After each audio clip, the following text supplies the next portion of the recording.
हम भी कभी कभी विचार करते हैं बैठे बैठे, जब हम घर पे फ्री रहते हैं महाराज जी, एक दिन भी हम घर पे फ्री रहना, वो दिन हम अपने दुनिया का सबसे बुरा दिन मानते हैं। अरे अभी हमें जीवन में बहुत कुछ करना है यार, हमें बच्चियों के भविष्य की कामना करनी है। अब हम उन बच्चियों के पिता, उन बच्चियों के हम भाई बन चुके हैं, हमें सोच है, दिन और रात हमें नींद नहीं आती। और आप लोग विश्वास मानो, एक ही बात हमारे दिल पर कांपती है, एक बात ही हमें बार बार चेष्टा करती है, एक बात ही हमें सचेत करती है, उठो राधा पाठशाला कब बनेगी, उठो राधा पाठशाला कब बनेगी, उठो राधा पाठशाला कब बनेगी। मैं आपको आज कथा का पूर्ण दिवस है, इस पूर्ण दिवस में मैंदवारा स्याउनी क्षेत्र की जितनी जनता जनार्दन जुड़ी है, मैं आप सबसे वादा कर रहा हूं, मैं फेंकने वाला इंसान नहीं हूं। मेरे तन में जब तक प्राण है, मैं अपने जीते जी राधा पाठशाला बनवा करके जाऊंगा, बच्चियों के साथ अन्याय नहीं होने दूंगा।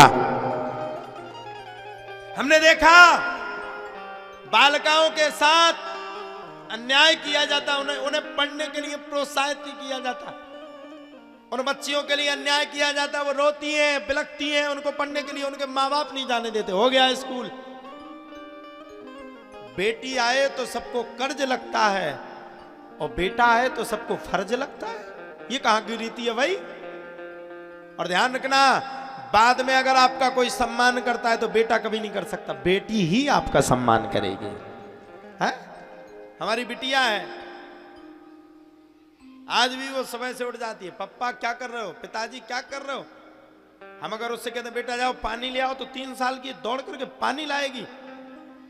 महाराज जी भोजन परोसेगी, भोजन खिलाएगी।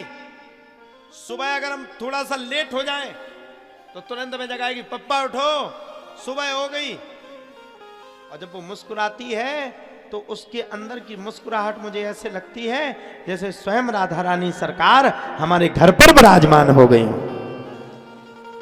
मैंने अपनी उस पुत्री को देख करके मन में निश्चय किया, जैसे मेरी पुत्री मेरे जिगर का टुकड़ा है, वैसे ही मैं चाहता हूं कि इस क्षेत्र की जितनी भी गरीब बेटियां हो, उनको कभी ये ना रहे कि वो किसी रिश्तेदारी में जाएं और वो पढ़ी लिखी ना हो तो उनको अनपढ़ गवार कह करके कोई संबोधित करे, या उनको ये ना हो कि हमारा ब्याह अच्छी जगह पर नहीं हुआ, हमारे माँ बाप के पास पैसा नहीं था, हमारे माता पिता ने हमारा विवाह सही जगह नहीं किया।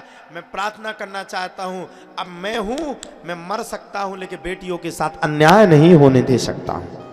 मैं आपको पढ़ाऊंगा, लिखाऊंगा, हर चीज से आपका भरण पोषण करने की मेरी जिम्मेदारी, और ब्याह करने तक की मेरी जिम्मेदारी, और ब्याह के बाद भी चाहे नाती हो, चाहे पोता हो, चाहे कुछ हो, वहां तक की मेरी जिम्मेदारी है। मैं ये इस बात का गारंटी यहां पर दे करके जा रहा हूं।